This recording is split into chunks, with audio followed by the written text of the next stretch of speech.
ஆண்மை குறைவு அப்படிங்கிற பிரச்சனையை சுற்றி நடக்கக்கூடிய நிறைய தவறான தகவல்கள், நிறைய வதந்திகள், அதை வச்சு நிறைய பேர் இப்படிலாம் சம்பாதிக்கிறாங்க அப்படிங்கிற விஷயங்களை வச்சு நான் ஒரு சில விஷயங்கள் சொல்லணும்னு நினைக்கிறேன். ஏன்னா நிறைய பேர் வந்து கேட்டுக்கிட்டே இருக்காங்க. அவங்க கேட்குற கொஸ்டின் எனக்கு ரொம்ப ஆச்சரியமாக இருக்குது. ஏன்னா இப்படிலாம் போய் ஏமாற்றிட்டு வருவாங்களா அப்படிங்கிற மாதிரி இருக்குது. முதல்ல சுய இன்பம், அதாவது மாஸ்டர்பேஷன் அப்படிங்கிறது சரியா தவறா அப்படின்னு பார்த்தீங்கன்னா என்னை பொறுத்த வரையும் அது சரியான ஒன்று தான்.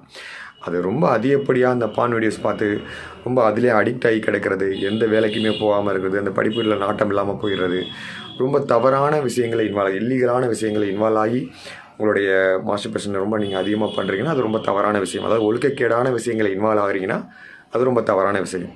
மற்றபடி சுய இன்பம் அப்படிங்கிறது நார்மலான ஒரு விஷயங்கள் தான். அது இயற்கையாக வரக்கூடிய விஷயங்கள். யாராலையும் வந்து அவங்க சொல்லிக் கொடுத்து வர்றது, இவங்க சொல்லிக் கொடுத்து வரதெல்லாம் கிடையாது. ஒரு மனிதன் பிறந்து இந்த ஒரு குறிப்பிட்ட ஏஜத்தோட வந்து ஆட்டோமேட்டிக்காக அந்த மாஸ்டர்பேஷனுங்கிற ஒரு எண்ணங்கள் வரும். ஆட்டோமேட்டிக்காக ஒரு அந்த மேரேஜ்ங்கிறப்ப அந்த செக்ஸுவல் எண்ணங்கள் எப்படிப்பட்ட செக்ஸ் வைக்கணும் அப்படிங்கிற ஒரு எண்ணங்களும் அவங்களுக்காக தான் வருமே தவிர யாரும் சொல்லிக் கொடுத்து வரக்கூடிய விஷயங்கள் கிடையாது. ஒரு இயற்கை. ஆனால் இதை நீ செஞ்சீங்கன்னா உனக்கும் பாவம், உன் ஒய்ஃபுக்கும் பாவம், வரப்போகிற பொண்ணுக்கு பாவம், இதனால் உன்னுடைய ஆண்மையை இழந்துட்ட, உன்னுடைய வாழ்க்கையை போச்சு, அப்படி இப்படின்னு சொல்லி நிறையா பேர் நிறையா சம்பாத்தியம் பண்ணுறாங்க. அதில் ஒருத்தர் காலேஜே கட்டிட்டார். அது எனக்கு எப்படி தான் அவ்வளோ தூரம் அமௌண்ட் வாங்குறாங்கன்னு தெரியல. 40,000 50,000லாம் ஏமாத்திட்டேன்னு சொல்கிறாங்க. சில பேர் 1,00,000 வரை நான் கொடுத்து எனக்கு அதில் எந்த இம்ப்ரூவ்மெண்ட்டுமே இல்லைங்கிறாங்க. கேட்டால் என்ன பிரச்சனைன்னு கேட்டால் எனக்கு தூக்கத்தில் அந்த விந்து வெளியாகுது, அதை போய் நம்ம மெடிசன் கேட்கும்போது 40,000 கேட்டாங்க, நான் கொடுத்தேன், 1,00,000 கொடுத்தாங்க, 1,00,000 கொடுத்தேன், எனக்கு எந்த இம்ப்ரூவ்மெண்ட்டுமே இல்லை அப்படிங்கிறாங்க. ஒரு சிம்பிளான ஒரு விஷயம். நீங்கள் இந்த மாஸ்டர்பேஷன் அப்படிங்கிறது ஒரு 15 நாளைக்கு ஒரு தடவை செஞ்சுக்கிங்கன்னா ஆட்டோமேட்டிக்காக அந்த ப்ரீமெச்சூர் எஜாகுலேஷன்ங்கிறது படிப்படியாக கொஞ்சம் கண்ட்ரோல் ஆகும். அதேமாரி அதிகப்படியாக இருக்கும்போது நமக்கு மெடிசன்ஸ் கொஞ்சம் கொஞ்சமாக கொடுக்கும்போதே ஆட்டோமேட்டிக்காக அது செட்டில் ஆகிரும். அதுக்கு நீங்கள் வந்து நிறையா தவறான எண்ணங்களை அதிகமாக வளர்த்துக்காமல் இருந்தீங்கன்னா ஆட்டோமேட்டிக்காக அந்த விந்து முழுந்துதல் அப்படிங்கிறது குறைய ஆரம்பிச்சிடும். மெடிசன்ஸும் உங்களுக்கு சப்போர்ட் பண்ணும். நீங்கள் இதை பண்ணாமல் அந்த சுய இன்பம் அப்படிங்கிறதே ரொம்ப தவறான விஷயம்னு நினச்சி மனசில் அடிக்ட் ஆகிக்கிட்டு அந்த விதைப்பதியில் நிறைய விந்துக்களை சேகரிச்சுக்கிட்டே இருக்கும்போது அது ஒரு 15 நாளைக்கு ஒரு தடவை ஆட்டோமேட்டிக்காக ஒரு ட்ரீமை ஏற்படுத்தி வெளிப்படுத்த தான் செய்யும். அதை நிறைய பேர்கிட்ட நான் ஒரு டீட்டெயிலாக சொன்னால் கூட சில பேர் நம்ப மாட்டேங்கிறாங்க. சில போலியாக சொல்லக்கூடியவங்க தான் சொல்கிறது உண்மைன்னு நம்பி எத்தனையோ லட்சங்கள் கொடுத்து ஏமாறதுக்கு ரெடியாக இருக்காங்க. ஆனால் உண்மையை சொல்லி இந்த மருந்துகளை எடுத்திங்கன்னா நார்மல் ஆகிரும், இந்த அளவுக்கு கண்ட்ரோலாக இருங்க, இப்படிலாம் இருங்க, ஸ்மோக் பண்ணாதீங்க, ட்ரிங்க்ஸ் பண்ணாதீங்க, அதிகப்படியான ஹோட்டல் உணவு முறைகளை எடுத்துக்காதீங்க, நல்ல ஆரோக்கியமான உணவுகளை எடுத்துக்குங்க, இதுதான் உண்மை அப்படின்னு சொன்னால் நம்ப மாட்டேங்கிறாங்க. எனக்கு தெரிஞ்ச ரீசெண்டாக ஒருத்தர் வந்து நீங்கள் இந்த சுயன்மம் பண்ணதுனால உன்னுடைய பெரிய பாவம் பண்ணிட்ட, வரப்போகிற மனைவிக்கு நீ பாவத்தை பண்ணிடாதுன்னு சொன்னதுனால ஒருத்தர் மேரேஜே பண்ணாமல் இருந்தார். அதே மாதிரி இன்னொருத்தர் மேரேஜ் பண்ணி இந்த செக்ஸுவலுங்கிற லைஃப்பில் இன்வால்வ் ஆகலை. ஏன்னா தன்னால் அந்த மனைவிக்கு எதுவும் பிரச்சனை வந்துடுமோ அந்த சுயன்பம் நான் பண்ணதுனால அப்படிங்கிற மாதிரி அது ஒரு மிகப்பெரிய ஒரு பாவப்பட்ட விஷயமாக கருதி செக்ஸுவலே வைக்காமல் 4 வருஷமாக குழந்தைலன்னு சொல்லி வந்து நிற்கிறாங்க. நான் டீட்டெயில் கேட்கும்போது தான் தெரியுது அவங்க அந்த செக்ஸுவலுங்கிற லைஃப்பை இன்வால்வ் ஆகலை. அது சொன்னதுக்கப்புறம் டீட்டெயிலாக சொன்னதுக்கப்புறம் அதை புரிஞ்சுட்டு இப்போ அந்த குழந்தைங்கள்லாம் ஆரோக்கியமான குழந்தைகள் வளர்ந்துருக்காங்க. தயவு செஞ்சு ஒரு நல்ல படித்த 5.5 வருஷம் முடித்த ஒரு மருத்துவரை பாருங்கள். நிறைய ஹோமியோபதி, சித்தா, ஆயுர்வேதா, எம்பிபிசி எத்தனையோ மருத்துவர்கள் இருக்காங்க. 5.5 வருஷம் முடித்த மருத்துவர்கள் இருக்காங்க. அவங்கள போய் பாருங்கள். அவங்க டீட்டெயிலாக சொல்லுவாங்க என்ன பிரச்சனை அப்படிங்கிறத கிளியராக சொல்லுவாங்க. எது சரி எது தவறுங்கிறத சொல்லுவாங்க. தேவையில்லாமல் நிறையா தவறான விஷயங்களை மனசில் போட்டு பூத்திக்கிட்டு மனசை கெடுத்துக்கிட்டு, அதாவது ஒரு மேரேஜுக்கே வேணான்னு சொல்கிற எத்தனையோ இளைஞர்கள் உண்டு. அதான் பெரிய ஆச்சரியமாக இருக்குது.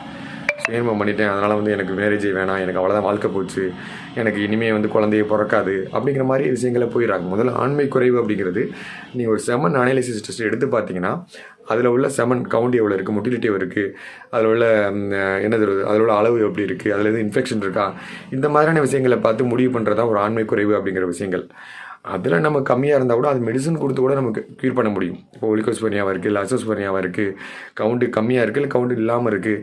கவுண்டு இல்லாமல் இருக்குன்னா அது வெரிகோஸ் பிரச்சனையாக இருக்கா, இல்லை விதையில் எதுவும் பிரச்சனை இருக்கா, இல்லை விதையில் எதுவும் அடைப்பு இருக்கா, இல்லை பெர்மனண்ட்டாகவே அவங்களுக்கு அந்த செமன் வரதுக்கான வாய்ப்புகளே இல்லாமல் இருக்கா அப்படிங்கிறத அனலைஸ் பண்ணணும். அதை அனலைஸ் பண்ணி தான் நம்ம ஆண்மை குறைவு பிரச்சனை இருக்கா இல்லைங்கிறத முடிவு பண்ண முடியும்.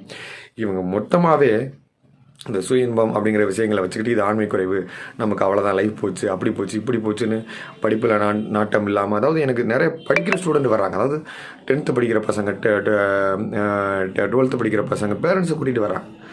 ஆச்சரியமாக இருக்குது. இந்த மாதிரி தவறான தகவல்களை கேட்டு மனசை கெடுத்து எனக்கு ஏதோ பெரிய பிரச்சனை இருக்குதுன்னு நினைக்கிறாங்க. அது ரொம்ப தவறான ஒரு விஷயம். அதை நான் சொல்கிறத கூட நம்ப மாட்டேங்கிறாங்க. ஏன்னா அவங்க இது ஏதோ ஒரு டிவி நிகழ்ச்சிகளில் பார்க்குறது, போஸ்டரில் பார்க்குறது, ஏதாவது இந்த ஃபேஸ்புக்கில் எங்கேயாவது ஒரு இடத்துல விளம்பரமாக வரதை பார்த்து பார்த்து பார்த்து ஏமாந்து அவங்க முடிவு பண்ணிடுறாங்க நமக்கு அவ்வளோதான் அப்படிங்கிறத முடிவு பண்ணிடுறாங்க. நிறையா பேரண்ட்ஸும் அதை தான் உண்மை நம்புகிறாங்க. மருத்துவர்களை பாருங்கள், ஆண்மை குறைவு பிரச்சனைங்கிறது சமநிலை டெஸ்ட்டை எடுத்து பார்த்தாலே தெரிஞ்சு போயிடும். இந்து முந்துதல் அதெல்லாமே நம்ம சரி பண்ணக்கூடிய விஷயங்கள் தான், ரொம்ப ஈஸியாக சரி பண்ணக்கூடிய ஒரு விஷயங்கள் தான். அதை நம்ம அவங்க குழந்தைங்களுக்கு புரிய வைக்கணும். செக்ஸுவலுங்கிற விஷயங்களை வந்து நம்ம டேரெக்டாக பான் வீடியோஸ் பார்த்து உடம்பு அந்த மனசை கெடுத்துக்கிறாங்க. எங்கேயோ உலகில் சர்ச் பண்ணி நார்மலாக ஒரு மொபைலில் சர்ச் பண்ணும்போது ஏதோ ஒரு விஷயங்கள் தென்பட்டு அது உள்ளே போய் ஒரு சின்ன சின்ன பசங்களாம் இன்றைக்கி நிறையா பேர் கெட்டு போயிருக்காங்க. அந்த செக்ஸுவலுங்கிறது என்னென்னே புரியாமல் கெட்டு போன நிறையா ஸ்டூடெண்ட் உண்டு. 6th 7th படிக்கிற பசங்க கிட்ட மொபைல் கொடுக்காதீங்கன்னு சொல்கிறதுக்கு ரீசன் அதுதான்.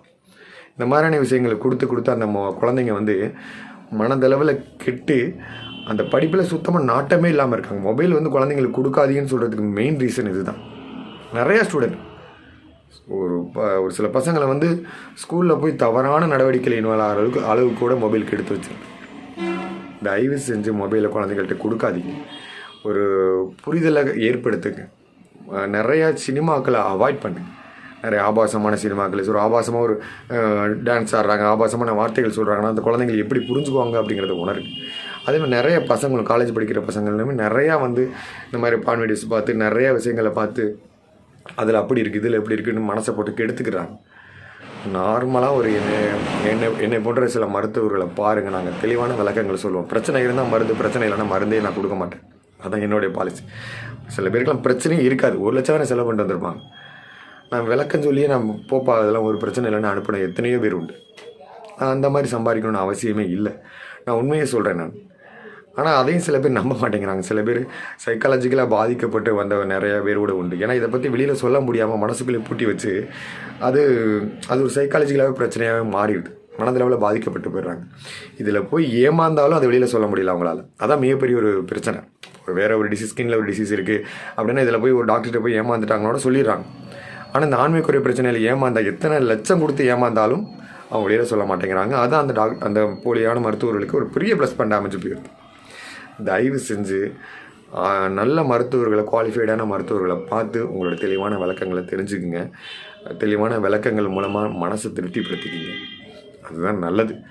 மனசை போட்டு கெடுத்து வாழ்க்கையை தொலைச்சி எனக்கு தெரிஞ்ச ஒருத்தர் வேலைக்கே போகிறத விட்டுட்டார். எனக்கே குழந்தையே பிறக்காதுன்னு முடிவாயிருச்சு, அப்புறம் என்னதுக்கு நான் வேலைக்கு போகணும் அப்படிங்கிறார். செமன் டெஸ்ட் எடுத்து பார்த்தா நார்மலாக இருக்குது. கல்யாணம் பண்ணுறாரு, அடுத்த 2 மாதத்தில் அவங்க ஒய்ஃப் கன்சீவ் ஆகிறான்.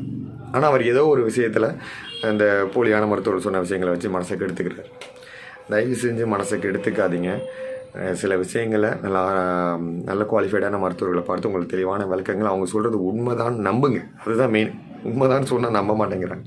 அதான் பெரிய வருத்தமாக இருக்குது. இதான்ப்பா உண்மைன்னு சொன்னால் நம்ப மாட்டேங்கிறாங்க. தயவு செஞ்சு மனசை கெடுத்துக்காதீங்க.